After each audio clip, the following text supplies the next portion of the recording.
Bien, jóvenes, muy buenos días. Voy a compartir. Ustedes ya saben que me tienen que avisar si es que pueden ver bien la diapositiva y si se mueve o cambia, ¿no? Me van comunicando. Gracias.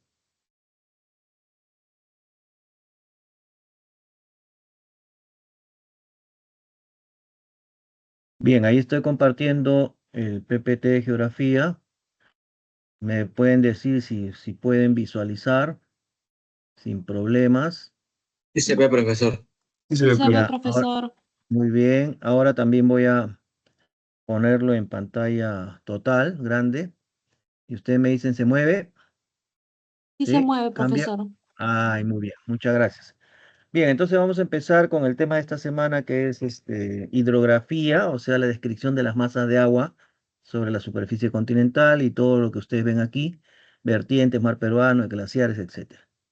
Entonces la primera parte es qué es la hidrografía, ¿no? Es la ciencia pues que se encarga de la descripción de todas las aguas que existen sobre la superficie continental. O sea, qué masas de agua encontramos, ríos, lagos, presas, etcétera, ¿no? Su localización, condiciones fisiográficas, régimen y aprovechamiento. Hay que mencionar también que las aguas em, se dividen en aguas saladas, como ven aquí, que es el 97% de las aguas de la Tierra son saladas, o sea, son parte de los océanos, ¿no? Y las aguas dulces, que son aguas sin sal, por eso se llama agua dulce, que proviene del ciclo hidrológico, que es la evaporación, ¿se acuerdan? La condensación en nubes y la lluvia o precipitación. Hay que recordar que esa condensación y esa, sobre todo la evaporación producida por la radiación solar sobre la superficie del océano, que es agua salada, genera vapor de agua, pero sin sal. Ese vapor de agua que se genera sin sal se va pues a formar las nubes y las nubes después generan lluvias y esa agua que cae de la lluvia, de las nubes que bajo la forma de lluvia es agua sin sal, ¿no? Y eso va a ir conformando los ríos de la costa, los ríos de la sierra, en el caso del Perú, y los ríos en general, que vamos a ir viendo cómo es su dinámica geológica o geográfica, ¿no? Entre las aguas dulces tenemos también las aguas que se consideran aguas congeladas, aguas criogénicas también se les llama, aguas congeladas, y también reciben el nombre de criogénicas, ¿no? Que se encuentran las aguas dulces mayormente en 69% de este 3%, el 69% está bajo la forma de glaciares, o sea, en las zonas polares. O sea, quiere decir que los glaciares, zonas polares, son una gran reserva de agua dulce. Después también un 30% de esa agua dulce pasa a conformar el manto freático o el agua subterránea. Manto freático también se le llama al agua subterránea. Y los lagos, ríos y vapor de agua en general se representan el 1%. Lo que serían las aguas lóticas, también se le llama lóticas a los ríos y lénticas a los lagos, ¿no? Pero bueno, esto es lo importante, tener presente estas diferencias, pero sin embargo, este 3% de aguas dulces en general están abasteciendo de agua dulce a 7.000 millones de habitantes que tiene la Tierra, ¿no? Ahora veamos el concepto de vertiente hidrográfica, pero antes de pasar a este concepto, veo que aquí hay que mencionar, pues, las partes del río, ¿no? O sea, tenemos la vertiente hidrográfica, está compuesta de unidades hidrográficas. Una unidad hidrográfica también se le llama cuenca hidrográfica. Y cada cuenca alimenta un río principal. Como ven aquí, todo esto es una cuenca, por ejemplo. Todo están viendo mi cursor, ¿no? Todo esto es la parte alta de la cordillera, por ejemplo, lo que es la cuenca, y todo río forma un valle, ¿no? En su recorrido. Entonces, cuando llueve en las partes altas de la línea de las cuencas que está dividida por las montañas, en este caso se constituyen en divisoria de aguas naturales. ¿Por qué divisoria de aguas? Porque cuando llueve cae dentro de esta cuenca que es como una superficie cóncava, ¿no? Como una superficie cóncava. Entonces el agua se colecta y el agua de la lluvia va a formar un río principal, pero también puede formar ríos secundarios o tributarios o afluentes, que son los ríos que también se van formando en microcuencas, como dice aquí, o subcuencas, que van también a alimentar finalmente al río principal que vendría a ser este, ¿no? Y va a llegar a la desembocadura. Todo río tiene una naciente, que es en la parte alta. La parte alta nace el río y la desembocadura es en la parte, pues, inferior, donde ya a menor altitud llega al nivel del mar, por ejemplo, en el caso del río Rímac, ¿no? Eh, tenemos también de que el río también tiene una distancia entre la naciente y la desembocadura. Esa distancia se llama curso, el curso del río. También tenemos pues que el río tiene un cauce, o sea, es la cavidad por donde corre el agua, un cauce, y el agua que corre dentro del cauce, que el agua es la que forma el cauce con la erosión, el volumen de agua se llama caudal. Entonces el caudal del río circula por el cauce del río, ¿no? Que es formado por la actividad erosiva del río. También hay el concepto de régimen, que viene a ser el caudal o el volumen de agua que tiene el río durante un año. Por ejemplo, el caso de los ríos de la costa tienen mayor volumen de agua en el mes de verano, ¿no? Enero, febrero, y menor volumen en invierno, ¿no? Julio, junio, julio, agosto. Entonces quiere decir que el régimen de los ríos de la costa es un régimen de caudal irregular, porque no tiene el mismo caudal o volumen de agua todo el año. Cosa diferente es los ríos de la selva baja. Los ríos de la selva tienen volumen o caudal todo el año, por lo tanto es un régimen regular, regular. También hablamos de que los ríos, las cuencas pueden ser y los ríos formar cuencas o ríos colectores, como esta de acá que colecta el agua de la lluvia, y puede haber ríos afluentes, como estos chiquitos que ven aquí, como si fueran unas venas que van al río principal. Estos son afluentes o tributarios. Tributan sus aguas al río principal. Son ríos secundarios, en este caso los afluentes. Y el río principal es el río Rima, por ejemplo, ¿no? El río Rima tiene dos ríos tributarios o afluentes, que son el río Santa Eulalia y el río Blanco. Y también hay ríos efluentes, que en este caso no es la figura.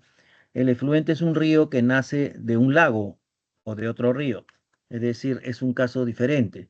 Por ejemplo, el río Desaguadero nace del lago Titicaca, ¿no? El lago Titicaca, que está en Puno, Bolivia, la meseta del Collao. Todos los ríos de esa cuenca, son como 13 ríos que alimentan al lago Titicaca, pero el único que no alimenta o desemboca en el lago Titicaca es el río Desaguadero, que es al revés. Más bien este río nace del lago Titicaca, por eso se habla de río efluente, efluente, ¿no? Nace de un lago. Bien, acá vemos una figura también que el valle se va formando. Acá vemos el curso alto o valle alto, que es donde la parte de las montañas más empinado. El curso medio, ¿no? Curso medio, como has dicho, Sica. Curso alto del río Rima sería Matucana, por la naciente.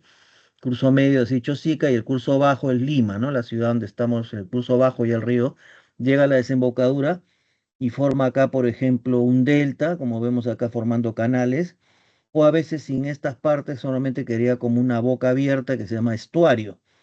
La mayoría de los ríos de la costa forman estuario y, y el único que forma delta, como es este caso, es el río Tumbes, ¿no? El río Tumbes. Bien. Sigamos viendo las vertientes hidrográficas. Entonces el concepto de vertiente viene de verter, pues, ¿no? Verter, echar el agua. La pregunta es entonces, ¿hacia dónde van a verter sus aguas los ríos de la costa? Y los ríos de la costa van a dejar sus aguas en el Océano Pacífico. Luego otros ríos de la sierra y la selva van a verter sus aguas de manera directa o indirecta en el gran río principal, que es el río Amazonas, pero antes de llegar al Amazonas pueden estar pues dejando sus aguas en otros ríos secundarios que van a desembocar finalmente en el Amazonas, como lo hace el Marañón y el Ucayali, ¿no? El río Marañón y Ucayali. Y por último tenemos la cuenca del Titicaca, como ven aquí en la figura, en donde los ríos de esta cuenca o zona cóncava del terreno van a alimentar al lago Titicaca, menos uno que sale del sur y se va a Río Desaguadero, que se va hacia Bolivia. Entonces, el concepto de vertiente hidrográfica es esta cuenca colectora, receptora del agua de las lluvias, ¿no? Que forma un curso principal y cursos secundarios que alimentan al río principal. Entonces, según la Autoridad Nacional del Agua, que es una institución del Estado peruano, en la vertiente del Pacífico hay 62 cuencas. Cada cuenca forma un río principal, pero dentro de la cuenca puede haber ríos secundarios, como vemos acá, ¿no? Como les dije, ríos, en el caso del Rímac, Santa Eulalia, el Río Blanco, ¿no? Pero hablamos de cursos principales. Cada, no sé, la cuenca generalmente forma un río principal y dentro de la cuenca puede haber microcuencas, como vemos aquí, ¿no? Subcuencas que van a formar ríos secundarios. Pero en el caso de la Autoridad Nacional del Agua nos informa que en la costa peruana hay 52 cuencas, que es lo mismo que decir 62 ríos principales. En la vertiente del Amazonas tenemos 84 cuencas.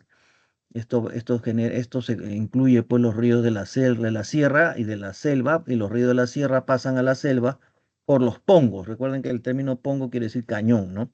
Que es un valle angosto, profundo que el río erosiona para poder, en los cerros, para poder, en las montañas, erosiona este cañón para poder pasar de una región a otra. Y en la vertiente o cuenca del Titicaca hay 13 cuencas o 13 ríos principales. Ya, el volumen promedio del agua, bueno, que tenemos aquí es que podemos ver que el Perú dispone pues de una gran cantidad de volumen de agua, ¿no? Y el problema entonces no es que no haya agua en el Perú, sino el problema es que hay mala gestión del agua y eso le corresponde al Estado peruano. O sea que en el fondo cuando uno ve que hay zonas de Lima, zonas pobres donde no llega el agua, no es porque no haya, sino porque no se han hecho las obras de agua y desagüe correspondientes para que el agua llegue a estas zonas, ¿no?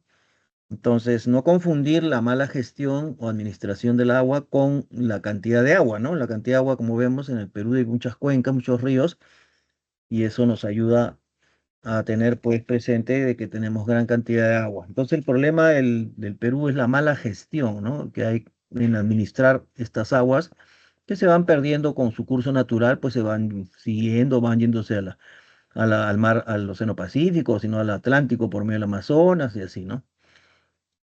Bien. Luego tenemos que esta vertiente del Pacífico, es decir, los ríos de la costa vienen a ser, que son los que nacen en la cordillera occidental de los Andes peruanos, mayormente, excepto tres ríos, que son los ríos Chira, Sarumía y Tumbes de acá del norte, que nacen en los Andes ecuatorianos. Pero eso, y pasan por territorio peruano, pero claro, no totalmente son del territorio peruano, sino que nacen en los Andes ecuatorianos y los demás ríos nacen en los Andes peruanos. Entonces, eso se refiere a la naciente, ¿no? En el caso del río Chira, Sarumía y Tumbes. La característica de los ríos de la costa es que todos nacen pues en la cordillera occidental de los Andes. El origen se puede definir como glacio nibio pluvial. ¿Qué significa eso? Que se alimenta del deshielo de los glaciares, del deshielo de la nieve y de las lluvias, pluviales lluvias. La naciente de los ríos de la vertiente del Pacífico, que es lo mismo que decir los ríos de la costa del Perú, es la cordillera occidental. La cuenca, la mayoría de las cuencas que alimentan o forman ríos en la costa son cuencas exorreicas. ¿Qué significa exorreicas? Significa que los ríos llegan a la desembocadura, o sea, llevan sus aguas hasta al mar peruano o el Océano Pacífico, ¿no? Pero hay algunos ríos, como dice aquí, que son arreicos o arreicas. Estas cuencas arreicas forman ríos que no llegan sus aguas a la desembocadura, se van quedando en el camino, se va como secando, pero gran parte de estas aguas también se van a percolar o filtrar para el agua subterránea, por eso no lo vemos en superficie, y otra parte también minoritaria se evapora, ¿no? Por la radiación solar. El cauce del río, como hemos visto, es rocoso, es una cavidad, un hueco que ha formado la fuerza del agua con la erosión y por ahí está el caudal o volumen de agua circulando o drenando. La palabra drenar significa circular, circulación del agua, ¿no? Drenar líquido, ¿no? Drenar o circular el agua, en este caso. Curso del río de la costa son corto recorrido porque la costa es angosta. Recorrido, recuerden que curso es la distancia desde la naciente hasta la desembocadura, por eso que es corto recorrido porque la costa es angosta. También Acá nos dice el recorrido, pero nacen en la cordillera occidental de los Andes y atraviesan la costa, ¿no? Son los ríos que tienen un sentido transversal al territorio peruano. Transversal quiere decir que corren del este hacia el oeste, ¿no? Del este hacia el oeste. Su régimen anual, el de los ríos de la costa, es irregular porque, como mencioné, tienen más volumen de agua en verano, que es donde llueve más en la parte alta de la cordillera occidental, y menor caudal o volumen de agua en invierno, ¿no? Por eso se le llama régimen irregular. El caudal, por lo tanto, también es poco y la escorrentía, o sea, el agua, la circulación en las partes altas, es según la pendiente o ángulo de inclinación del terreno, viene a ser una corriente de agua torrentosa, es decir, en las partes altas, como decir en Matucana, ¿no? La parte alta, ¿no? La sierra, pues los Andes occidentales. Bien, luego tenemos ahora que de estos 62 ríos, solo vamos a ver algunos, que es lo que pueden preguntar en el examen, porque recuerden que nosotros en el Centro PRES se hacen preguntas de acuerdo a los temas, ¿no es cierto? Entonces, ustedes son alumnos del ciclo especial y van a dar exámenes también virtuales como simulacros, ¿no? Bien, entonces, por ejemplo, el río Sarumía, Chira y Tumbes, estos tres ríos que pasan por territorio peruano en el norte, son ríos que nacen en la cordillera occidental de los Andes ecuatorianos, pero atraviesan el territorio peruano en su recorrido, ¿no? Entonces tenemos el río Sarumilla, que la desembocadura esto nace pues en Ecuador también, como digo, en los Andes ecuatorianos, ahí lo dicen la separata también, la cordillera de Tahuín, Ecuador, y la forma de su desembocadura es en forma de estuario o boca de capones, o estuario de capones. Parte de este río, o sea, parte del recorrido de este río se usa como frontera entre Perú y Ecuador. Hay que tener presente que cuando un río se constituye o se conforma como frontera entre dos países, como el caso, por ejemplo, Perú-Ecuador o Perú-Colombia, que en el caso Perú-Colombia es el río Putumayo, siempre se dice que la frontera es el talbec del río Putumayo o el talbec del río Tal. Talbec, que se escribe Talweg, Talweg, ¿no? Como decir Talweg. El Talbec es el punto más bajo del cauce del río, o sea, el punto más profundo del cauce del río. Ese es el Talbec. Por eso que cuando uno lee los documentos dice la frontera Perú-Ecuador, Perú-Colombia es el Talbec del río Putumayo, o sea, el punto más profundo del cauce.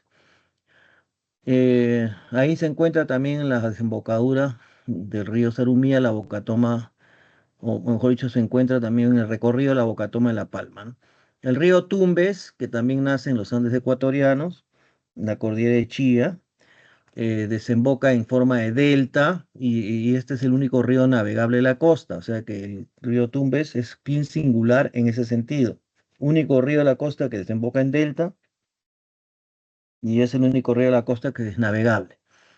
También ahí se encuentra el proyecto binacional, o sea, de dos naciones, en el caso de Ecuador-Perú, Puyango-Tumbes. ¿Por qué Puyango? Porque Puyango es el nombre que los ecuatorianos le ponen al río que nosotros llamamos Tumbes, ¿no? Pero cuando este río atraviesa el territorio ecuatoriano, le llaman Puyango. Y el río Chira también es el otro río que nace en los Andes ecuatorianos. Se le considera el de mayor crecida a la vertiente, es decir, el que tiene aumenta mayormente su caudal, aumenta, ¿no? Entonces tiene como desbordes, crecida. Es el segundo de mayor caudal y ahí se encuentra la represa de Poechos y el reservorio de San Lorenzo, ¿no? Como vemos acá en las fotos, se van viendo algunas de las características de los ríos, ¿no? Y acá vemos los otros ríos. Ahora sí empezamos viendo ríos que nacen en los Andes peruanos. El río Chancay, ¿no? Que nace en la laguna de Michacocha, en la zona de las Andes del Perú, Cajamarca. Se resalta pues porque es un río que tiene producción de arroz y caña de azúcar. Y en parte de su recorrido en la zona baja o valle bajo se divide en tres ramales o brazos, canal de Taimi, Lambayeque y Reque. Y ahí se ubica también el reservorio de Tinajones, como vemos en la fotografía, ¿no? El reservorio de agua, ¿no? El río Jequetepeque que también nace en los Andes peruanos, ¿no? En la zona de Cajamarca también. la Sierra de Cajamarca es el valle, conforma el valle arrocero más importante de la costa, ¿no? Del Perú. El valle arrocero más importante y en su recorrido también se encuentra el reservorio de agua de Gallito Ciego, como ven ahí, ¿no? El reservorio de Gallito Ciego. Perdón, acá. Bien, luego también tenemos el río Santa, que nace, que es en Ancash, el río Santa, ¿no? Que nace también en la laguna de Aguas, no sé, en la sierra de Ancash. Y el río Santa destaca como la segunda cuenca más extensa y es la de mayor volumen de agua, o sea, el mayor caudal, sería eso, ¿no? Mayor volumen de agua, mayor caudal. Entonces es el más caudaloso, también le dicen de la costa, ¿no? El río Río Santa. Y en su recorrido forma el Callejón de Huaylas, ¿no? Y el Cañón del Pato. Ahí también se ubica el proyecto de irrigación Chavimochi y Chinecas, ¿no? Como ven acá en la foto, que son el propósito de estos proyectos de irrigación es irrigar las pampas para poder convertirlas en áreas agrícolas, como pueden ver en la foto, ¿no? También ahora llegamos al río Rímac, al río que estamos nosotros, ¿ah? La capital del Perú, ¿no? Que se encuentra básicamente inicialmente en el valle del Rímac. Es un tiene principales afluentes o tributarios en la parte alta, es un naciente en la cordillera Nevado de Paca, ¿no? La cordillera de los Andes occidentales. Tiene los dos ríos afluentes o tributarios, el Santa Eulalia y el río Blanco. Por supuesto que el río Rima conforma la cuenca donde se encuentra la mayor población del Perú, o sea, la capital Lima, pues, ¿no? En Lima, que comprende Lima metropolitana, que es Cuenca del Rima, Lurín y Chillón, y ya se calcula que hay como 8 millones de habitantes, ¿no? Recordemos que el Perú que se calcula que son 34 millones, de los cuales 53% viven en la costa, o sea, como unos 18 millones más o menos, ¿no? Viven en la costa. Y de esos 18 millones, 8 a 9 viven, a 9 millones viven en Lima, ¿no? Por eso que ustedes se dan cuenta que es muy importante que el río Rima abastezca de agua pues a toda la capital y toda la gente que hay aquí, y por eso también tiene la ayuda del trasvase de aguas de la laguna Marcapomacocha para incrementar el caudal, la represa de Yuracmayo, y además el río Rímac tiene que generar pues electricidad en las partes altas del río Rímac, que están ubicados centrales hidroeléctricas para aprovechar la fuerza del agua. Y tenemos la más importante, la central de Huinco, que es la más potente en el valle del Rímac, en el valle del Rímac. La otra central, Huampaní, Moyopampa, etcétera, ¿no? Acá vemos la de Yuracmayo también. El río Ica, que ya más somos en el sur, tiene su origen en las aguas en la zona del Huancavelica, en la meseta de Castrovirreina, pero este río tiene condición arreica. ¿Aquí qué significa? Si recordamos que es arreico, significa que es un río que no llega a sus aguas a la desembocadura, o sea, tiene poco caudal, poco volumen. Entonces, se le trata de ayudar con el sistema de trasvase, el sistema de aguas, de pasar agua de la laguna de Choclococha al río Ica, pero igualmente sigue siendo arreico en las partes bajas, ¿no? Del Valle Bajo, cerca de la desembocadura. Luego tenemos el río Ocoña, que es en Arequipa, donde forma el cañón, el río Ocoña en su actividad erosiva, forma el cañón de Cotahuasi, ¿no? Y este cañón es el más profundo, pues, ¿no? Del Perú, ¿no? Profundidad máxima está alto, 5.300, 3.553 metros, 35 metros. Bueno, y el río también, Ocoña, em, nace pues como río Cotahuasi, que forma el cañón de Cotahuasi, ¿no?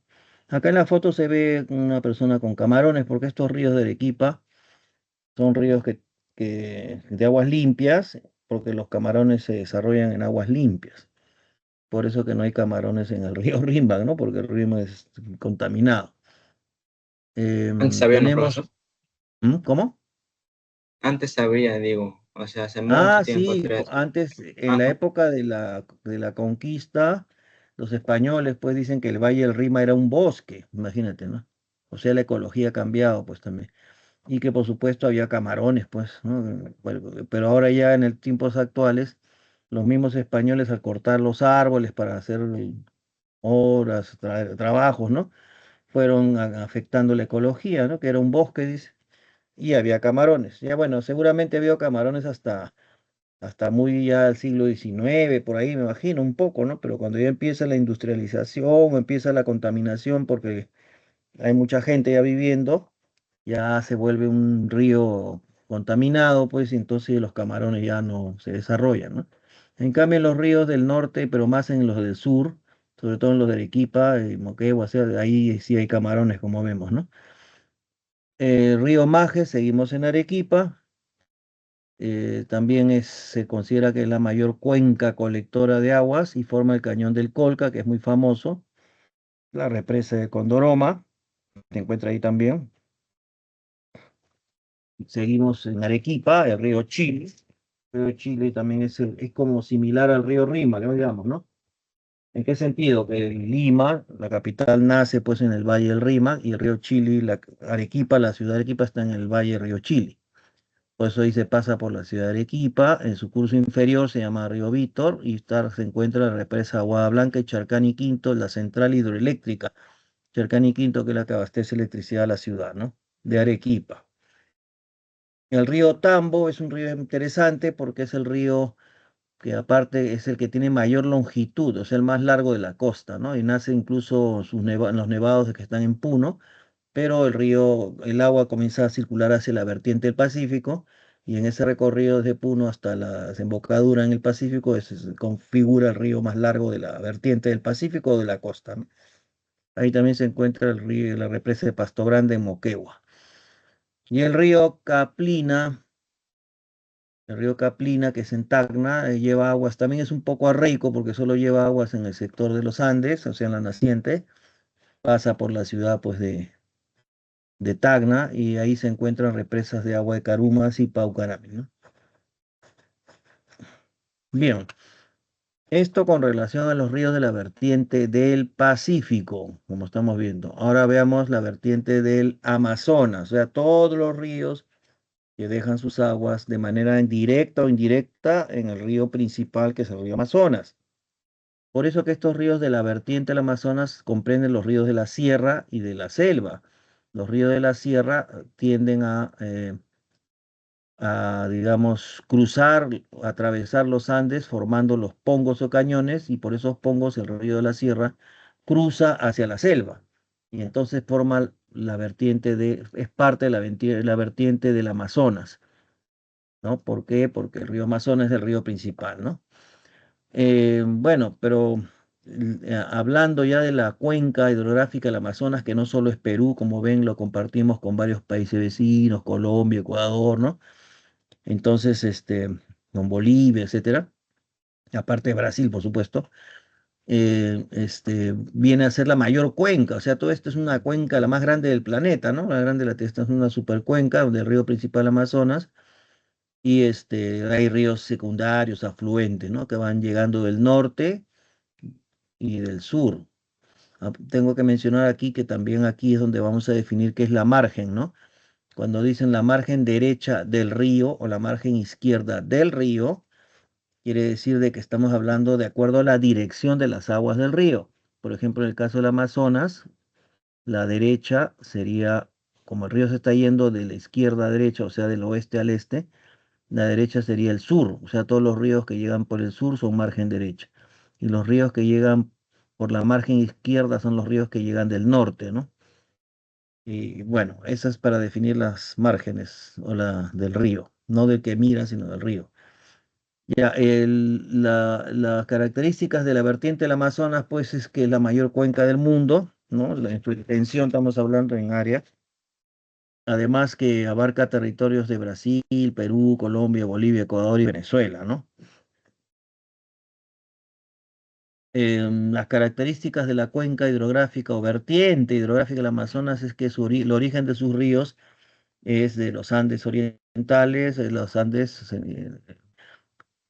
se puede considerar que las aguas nacen del deshielo de glaciares o glacio nibio, deshielo de la nieve, y de la lluvia pluvial, y también en algunos casos lacustre, o sea, el lacustre quiere decir lago, ¿no? Que también puede nacer algunos ríos y pueden estar alimentados por los lagos, ¿no? La naciente, o sea, donde nacen los principales ríos de la vertiente del Amazonas, es el nudo de Pasco y el nudo de Vilcanota, la cordillera de Chila también. Y el nudo de Pasco, por ejemplo, es el nudo. Recordemos que nudo es como una meseta, ¿no? Donde se encuentran los ramales de la cordillera. Por ejemplo, el nudo de Pasco, de ahí nace, por ejemplo, el río Marañón, Guayaga, Mantaro, que son ríos conocidos. Y del nudo Vilcanota en el sur, por el Cusco, nacen los ríos, el río Urubamba, ¿no? Que es el río sagrado del Valle de los Incas, ¿no? O del Cusco en general. Em, los ríos amazónicos también tienen una cuenca exorreica, quiere decir que estos ríos tienen tanto caudal de agua que no tienen problema y, digamos, hace también de que estos ríos de la selva baja, sobre todo, sean navegables, ¿no? Eso es lo que también ayuda, es que tienen caudal permanente todo el año, ¿no? Permite que sean navegables. Em, Dice que el cauce rocoso, arenoso, bueno, el cauce es la base física que ha erosionado el río, pues, ¿no? La oquedad, ¿no? El curso del río, de los ríos es largo recorrido, porque la selva amazónica es larga, es extensa. El recorrido va de los Andes a la zona amazónica y el régimen es regular, que tiene, como les digo, cantidad de caudal o volumen de agua todo el año, permanente casi, por eso que son navegables. El caudal es abundante. La escorrentía, dice, según la pendiente o el ángulo de inclinación, es torrentoso en sus nacientes estos ríos, ¿no? En las partes de la cordillera oriental son de circulación torrentosa, ¿no? Por el ángulo de inclinación del terreno. Y claro, en la parte media e inferior, estos ríos son navegables, ¿no? Los ríos de la selva, me refiero, ¿no? Bien, entonces acá ven toda esta zona verde oscuro, es la cuenca del Amazonas. Claro, cuenca, ya le dije, es un área geográfica colectora del agua que va a formar ríos secundarios que dejan sus aguas en un río principal, que en este caso es el principal, es el río Amazonas. Y vean ustedes el dibujo de la línea azul llega hasta Arequipa, porque ahora se sabe que el río Amazonas, sus primeras aguas, sin llamarse río Amazonas, porque una cosa es el nombre, ¿no? El nombre Amazonas, y otra cosa son las aguas, pues, que va transportando el río. Entonces, las aguas que van a formar el río Amazonas, su naciente más lejana es en Arequipa. De ahí salen las primeras aguas, el deshielo de los nevados, que Huiza, y van formando ríos, que no se llama Amazonas, sino diferentes nombres, pero el agua está circulando y el agua va a llegar hasta la confluencia o la unión del Marañón con Ucayali, que son en la zona de ¿Aló? Nauta, y en la zona de Nauta es un Hola, distrito. ¿Alguien puede apagar su micro, por favor? Está prendido el dime. micro de alguien. Sí, sí, Si estoy pueden apagar, a ver envasando, el estoy auxiliar. para llevarlos a El sus aguas. auxiliar, si puede apagar el micro, por favor. Alguien Ya, que ya, tiene su ya, micro prendido. ya, ya. Bien, por favor apague su micro. Ya, se está metiendo el ruido de las conversaciones que no son del curso. Bien, entonces el río Marañón y Ucayali se unen en un punto que se llama Nauta, un distrito en Loreto, y a partir de esa unión del Marañón y Ucayali se recibe el nombre de Amazonas, ¿no? El río Amazonas. Pero estamos hablando del nombre, pero las aguas vienen desde Arequipa. Por eso que se considera que el río Amazonas nace en el Nevado de Quehuiza, ¿no es cierto? Bueno, a eso es un dato, pues que está también en la separata, ¿no? Pueden revisar. O sea, nace en la cordillera, en el Nevado en la quebrada Pacheta, dice, ¿no? La quebrada de Apacheta, la quebrada de Pacheta está en las faldas del Nevado Quehuiza. El Nevado es parte de la cordillera de Chila y esa cordillera de Chila está en la provincia de Caylloma, Arequipa, ¿no? Como les dije, los ríos también reciben diferentes nombres según las regiones que atraviesan, ¿no? Eso es común. Em, y de esta unión del Marañón con el Ucayali el distrito de Nauta es donde se ya recibe el nombre de Amazonas. Bien, ahora veamos algunas dentro de esta cuenca. A ver, es una enorme cuenca, pues la vertiente del Amazonas. Hay, como vimos, igual que en esta figura, subcuencas, microcuencas, ¿no? Que alimentan o forman ríos secundarios. Entonces acá en la enorme cuenca del Amazonas también hay 6 unidades o 6 cuencas. El concepto unidad hidrográfica significa, también se le puede llamar cuenca, ¿no? Entonces hay 6 cuencas en el caso de Perú, que son compartidas 5 con los países vecinos, y una enteramente dentro del territorio peruano, que es la cuenca del Titicaca, perdón, del Ucayali, del río Ucayali. Y acá tenemos entonces, ¿no? Las unidades hidrográficas de esta vertiente, pues, del Amazonas representa el 74,5% del territorio nacional, o sea, en área, y el 97,8% del total de las aguas nacionales que están para el lado de la cuenca del Amazonas, ¿no? Con 84 cuencas agrupadas en 6 unidades hidrográficas. 6 unidades quiere decir en 6 cuencas, ¿no? Tenemos la intercuenca del Amazonas, donde nacen el río Napo, Putumayo y el río Yavarí. Tenemos la cuenca del río Ucayali, que está enteramente en Perú, donde nace el río Apurímac, Mantaro, Tambo y Urubamba. La cuenca del río Madre de Dios en el sur, ¿no? Donde nace el río Manu, el río Tambopata, el río Het. El río, me faltó acá la cuenca del río de Yurúa, bueno, el río nace Yurúa. La cuenca del río Marañón, donde nacen también el río Morona, Tigre, Pastaza, ¿no? El río Guayaga.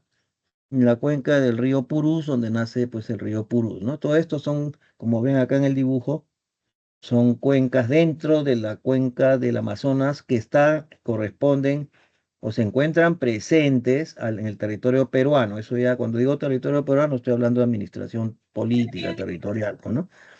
Entonces aquí se pueden ver, ¿no? La cuenca del Madre de Dios y así, ¿no? La Ucayali. Bien, entonces, Sí. a ver, otra vez el ruido se está... ¿Alguien tiene su micro prendido, por favor? Si lo pueden apagar. Se está interfiriendo ruido de conversaciones que no son del curso. Bien, gracias. Entonces seguimos. Ahora hablemos del origen del río Amazonas. Como mencioné, nace en la quebrada Pacheta, que queda en la falda del Nevado Quehuiza, y el Nevado Quehuiza queda en la cordillera de Chila, y la cordillera de Chila queda en la provincia de Cayoma, región Arequipa. Por supuesto, como les dije, no nace con el nombre Río Amazonas en Arequipa, ¿no? Por acá vamos viendo el Nevado Quehuiza, y vean ustedes cómo van poniéndose diferentes nombres, ¿no? Él se van haciendo como Río Pacheta, o Yoqueta, Chayamayo, etcétera, etcétera, hasta que llega a ser parte del río Ucayali. Ya cuando es parte del Ucayali ya va ya a dejar sus aguas en Nauta y contribuir junto con el Marañón, el río Marañón, a formar la corriente principal que es el Amazonas, ¿no? Las principales confluencias tenemos confluencia, ya saben que significa cuando los dos ríos se unen y forman uno principal. Por ejemplo, la confluencia, la unión del Apurímac y Mantaro forma el río N y el río Perené forman el río Tambo, el río Tambo y se confluye o une con el Urubamba, forma el río Ucayali, y el río Ucayali y el Marañón se unen y forman el río Amazonas, ¿no? No olviden, el término confluencia es la unión, o sea, lo que estamos hablando es que estos ríos, por ejemplo, se unen en un punto, ¿no? Y sale otro río mayor principal, y así. Eso, eso significa confluencia. ¿Alguna pregunta ahí? O estaban hablando otra vez micro prendido. Bueno, si no hay preguntas, continuamos. Ahora tenemos que hablar de la vertiente hidrográfica o cuenca del lago Titicaca, ¿no? Y acá vemos que está el lago Titicaca en este dibujo a la derecha. Y vemos que acá tenemos dibujado en el norte del lago, el noreste, la cordillera de Carabaya, y hacia el lado izquierdo del lago, hacia el occidente, la cordillera volcánica. Esta cordillera volcánica, para que se ubiquen, es donde está pues el volcán Misti en Arequipa, ¿no? Misti, Chachán y Lubina, ¿no? Y la cordillera de Carabaya es la que está al noreste de Puno, ¿no? Del lago. Si se dan cuenta, esto forma la cuenca, o sea, la línea divisoria de aguas, y pareciera que fuera un poco como cerrada. Por eso que también cuando veamos las características, se dice que la cuenca del Titicaca es una cuenca endorreica. Endorreica significa cerrada, ¿no? Como húmeda cerrada, ¿sí? Bien, pero la vertiente del Titicaca se ubica en el sector surandino, o sea, en el sur de los Andes peruanos, y integrada por 13 cuencas y representa el 3,6% del territorio nacional y el 0,56% de las aguas del nacional o del Perú. Entonces tenemos que las características de estos ríos de la cuenca o vertiente hidrográfica del Titicaca son que su origen es glacial pluvial, o sea, el del hielo de los glaciares y por las lluvias. La naciente se encuentra en estas alturas de la cordillera de Carabaya y la cordillera volcánica, ¿no? La cuenca mayormente se considera una cuenca cerrada o endorreica. Endorreica también se le llama cerrada, cuenca cerrada. El curso de los ríos, que es el recorrido de la naciente hasta la desembocadura, es corto, pues, porque como ven ustedes, está de la parte de las altas de la cordillera, se están bajando los ríos y desembocan en el lago, salvo el desaguadero que vamos a explicar, ¿no? Pero su recorrido es corto, el recorrido es desde los Andes, el régimen es irregular, o sea que tampoco tienen estos ríos el mismo volumen de agua todo el año. El caudal es poco y mayormente en las partes altas es torrentoso, ¿no? Acá lo que tendríamos que mencionar es que acá se ve que del lago, de esta parte sur del lago, nace el río Desaguadero, que es el que se va a Bolivia, ¿no? Y este es el único río efluente. La palabra efluente, repito, significa de que el río nace de un lago o se alimenta de las aguas de un lago. Este es el único caso de excepción, ¿no? El río Desaguadero. La vertiente del Titicaca, la hidrográfica del Titicaca, ¿no? Tenemos el río Ramis, bueno, por acá ustedes pueden ver, esta es la cuenca, ¿no? Acá pueden ver el nombre del río Ramis. Nos dice, nace en el Nevado de Nanea con el nombre Río Grande, es el más extenso de la vertiente, ¿no? El río Ramis, el más extenso. El río Coata, dice, abastece agua a la ciudad de Juliaca. Recordemos de que hay dos ciudades importantes en Puno, la ciudad de Puno, que es la capital, y la ciudad de Juliaca. Acá vemos que el río Coata está alimentando el valle donde se encuentra la ciudad de, este río Coata, perdón, y la ciudad de Juliaca, ¿no? Yo sé de paso, la ciudad de Juliaca es una ciudad muy comercial, ¿no? O sea, mucha gente, muchos comerciantes hay ahí. Y comercio pues a gran nivel, ¿no? O sea, hasta automóviles, todo venden en esta zona de Juliaca, ¿no? Bien, el río Ilave, que es un río que se constituye en la segunda cuenca más extensa y de menor pluviosidad, ¿no? De menor pluviosidad, ¿no? Acá está Ilave, ¿no? El río Huancané, que desemboca en el sector norte del lago, Huancané, sector norte del lago. El río Suches, que nace en la laguna del mismo nombre, el río Suches, y que constituye el límite natural acá está, entre Perú y Bolivia, ¿no? Este río Suches. Recuerden que Perú y Bolivia comparten la soberanía del lago Titicaca, ¿no? Por eso que acá hay una línea segmentada, ¿no? Que muestra cuál es la parte del lago que es Bolivia y la parte que es Perú, ¿no? El segundo, y también el río Suches se utiliza como límite natural o frontera Perú-Bolivia, ¿no? Desemboca pues en Bolivia, en la parte del lago que es ya Bolivia. Y el río Desaguadero, que está acá al sur, es el único efluente, es el único río de la vertiente del Pacífico que nace o se alimenta de las aguas del lago. Límite también se usa como límites con Bolivia. Y desemboca por el sur, acá no se ve en el dibujo, en el lago Popó, que es en Bolivia. Bueno, y de ahí tendríamos alguna pregunta. Escuché una voz, creo, me pareció. El mar peruano, o sea, vamos a hablar del mar ahora. El mar peruano, bueno, como ven en el dibujo ahí, em, en el año 1947, si se acuerdan en la historia del Perú, pues el presidente de ese momento, Bustamante Rivero, decretó pues de que la soberanía del Perú con relación al mar era hasta 200 millas. que viene a ser 370 kilómetros más o menos, ¿no? Cada milla es 1200, si no me equivoco, 1252, creo, metros. Bueno, 300 millas o 370 kilómetros es lo que se supone que es esta distancia de la costa del Perú hasta el mar, la soberanía del mar peruano. Ahora, el área del mar peruano, bueno, ahí tenemos el dato, tiene un ancho de 200 millas, 370 kilómetros, aproximadamente, como decía aquel, ¿no? Y tiene, pues, como recuerden que estamos en zona de convergencia de placas, ¿no? Las placas tectónicas, la placa oceánica de Nazca se introduce debajo de la placa sudamericana, donde está Perú, y eso genera fosas marinas. Bueno, tenemos la fosa marina más profunda, es en la zona sur, en Tacna, Arica, ¿no? O sea, por esta zona. Por el mar peruano se divide en dos regiones: región norte, que es desde Illescas, en Piura, hasta Tumbes, pero en realidad sigue hasta Ecuador. Es una zona de aguas cálidas, ¿no?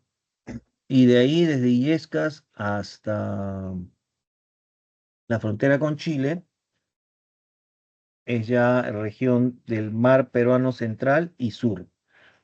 Esta frontera, pues, con, por ejemplo, de marítima, con Ecuador fue fácil porque acá pasa un paralelo, así como esta línea horizontal, y de ahí se tomó el paralelo de Boca Capone, se toma como punto de referencia de la soberanía del Perú, ¿no? El mar peruano. Y en el caso de Chile sí hubo un problema porque los chilenos no querían reconocer que debíamos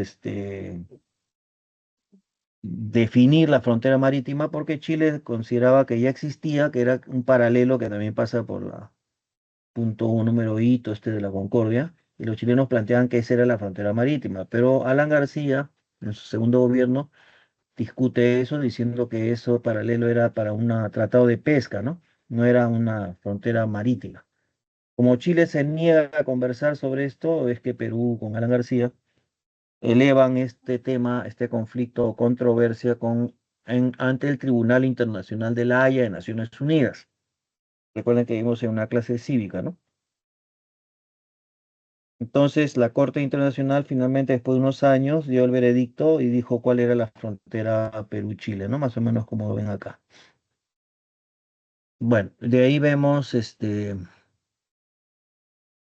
el mar peruano tiene dos zonas, entonces región septentrional norte, desde Illescas hasta Tumbes, y región central meridional, ¿no? Que es de aguas frías o influenciado por la corriente peruana o corriente Humboldt.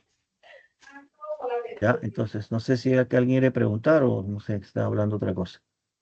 Entonces, eso también influye mucho, ¿ya? Porque, por ejemplo, el mar que baña las costas de Tumbes y Piura, que es el que está frente a Ecuador, este mismo mar, es un mar tropical, cálido. O sea, es un mar tropical y tiene, es más cálido.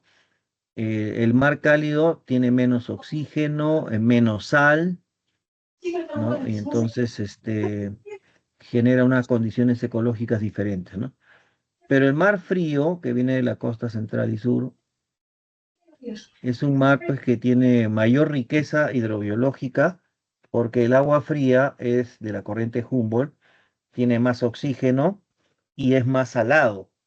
El mar tropical del norte es menos salado, pero el mar frío del centro y sur es más salado y esa mayor cantidad de sal hace que el mar sea más denso, más viscoso y permite la flotabilidad del fitoplancton, que son algas microscópicas, y que le dan el color verdoso al mar frío, ¿no?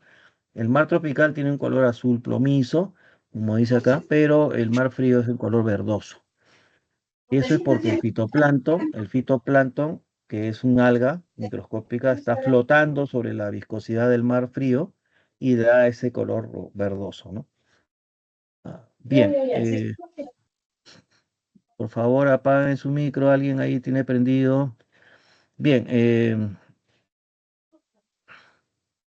dijimos que el mar frío del Perú tiene dos corrientes paralelas que son frías, que es la corriente costera peruana, CCP, esta azulina, y la otra corriente que es la corriente oceánica peruana, que también es paralela, de aguas frías.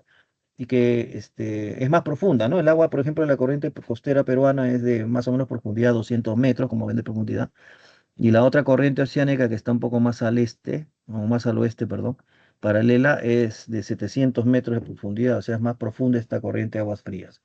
A veces en algunos meses se unen las dos corrientes, pero en general dan la baja temperatura del mar peruano en la costa central y sur, y esto favorece mucho la riqueza hidrobiológica, ¿no? A ver qué mano dice la corriente peruana. Está conformada por estas dos corrientes de agua fría, corriente costera peruana, que está más pegadito, de color azulino, celestito, esta es. Está más cerca al litoral, ¿no? Dice, tiene más o menos una profundidad de 200 metros y es más intensa entre abril y septiembre. Y la corriente oceánica peruana, que es de color rojo, que es paralela, fluye hacia un poco más al oeste, como lo ven, y alcanza a tener de profundidad unos 700 metros. Entre julio y octubre forma un solo un solo único flujo que decir se unen, ¿no? Y la otra corriente del norte, que es de agua que está acá de amarillo, pero que es la corriente que baña gran parte de Piura con Tumbes, es la llamada corriente El Niño, ¿no? Corriente de El Niño, no es de la, sino El Niño. Se llaman así porque esta corriente se acentúa mucho más y forma este fenómeno en Niño a fines de diciembre, ¿no? No todos los años, pero algunos años a veces pasa, y esto genera que las aguas cálidas avancen en forma peligrosa hacia las zonas del norte, pues, ¿no? En este caso, hasta Illescas, ¿no? En Piura. Este mar cálido es el que, digamos, avanza a veces, extiende su recorrido más al sur, como dice aquí, y podría, cuando pasa de Piura hasta un poco las costas de Lambayeque, La Libertad, ahí se forma el fenómeno, o sea, es un avance eventual, temporal del agua cálida hacia las costas de Lambayeque, Perú. No es que estemos nosotros, por ejemplo, haciendo algo, sino que así fluye esto de acá, de este fenómeno. Recordemos que el término fenómeno en la naturaleza se utiliza para señalar algunos eventos temporales de cambios, por ejemplo, en este caso, de cambio de posición de la corriente del Niño, ¿no? Y ahora no se queda solo en Piura, sino que avanza y entonces ahí genera el fenómeno. Pero después también termina eso en unos meses o semanas y regresa, ¿no? A su punto de acción o influencia normal. Bien, entonces todo lo que se dice fenómeno es un evento natural temporal. Por ejemplo, el fenómeno del Niño dura unos meses, pero después regresa a su punto normal de presencia, que es frente a Tumbes Piura, ¿no? Pero cuando ingresa, pues genera lluvias, ¿no? En la costa norte, unas anomalías climáticas, le llaman. Bien, tenemos el fenómeno de afloramiento. Perdón, otra vez el micro está prendido de alguien. No sé si el auxiliar Gary puede cortar eso porque ya varias veces se está interrumpiendo, Sí, en paz, en paz. ¿no? No, yo ahorita sí, Y sigue, otra vez sigue, hay que silenciar ese micro, por favor. Bien.